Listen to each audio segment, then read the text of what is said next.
हाँ, तो हमारे पास क्वेश्चन है, a certain sum amounts to 14,641 in 4 years at 10% per annum when the interest is compounded annually. तो यानी सबसे पहले तो जब भी 10% के रेट से 4 ईयर्स के लिए, यानी कि 4 ईयर्स के लिए होता है, तो हमारा इफेक्टिव रेट क्या आ जाता है, सक्सेसिव रेट जो होता है हमारा 46.41% आ जाता है।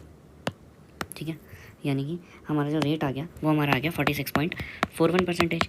ठीक है, अब हमें क्या बोला गया है, what will be the amount of the same sum in 3 2/5 years at the same rate और एट सिंपल इंटरेस्ट। ठीक है ना, अब ये दिया हुआ था हमें, यानी कि 14,641 जो है हमारा 46% इंटरेस्ट मिला, यानी कि अमाउंट कितना हो जाएगा 146.41% की वैल्यू है, तो हमें 100% की वैल्यू निकालनी है। इससे हमारा क्या आ जाएगा, प्रिंसिपल।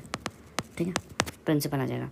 अब ये हमने यहाँ से क्या दे दिया, ये 1 से, यानी कि प्रिंसिपल कितना आ गया हमारे पास 10,000। ठीक है, अब हमें बताना है कि इस प्रिंसिपल पे 3 2/5 ईयर्स पे सेम इंटरेस्ट मतलब सिंपल इंटरेस्ट कितना मिलेगा।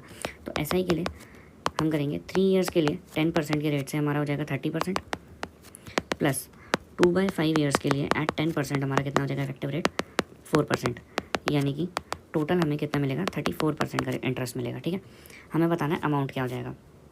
हमारे पास प्रिंसिपल कितना है 10,000 जो कि है 100% की वैल्यू, और 34% इंटरेस्ट पे हमारा जो अमाउंट हो जाएगा वो हो जाएगा 134%, यानी कि 13,400, यानी कि option number C is the correct.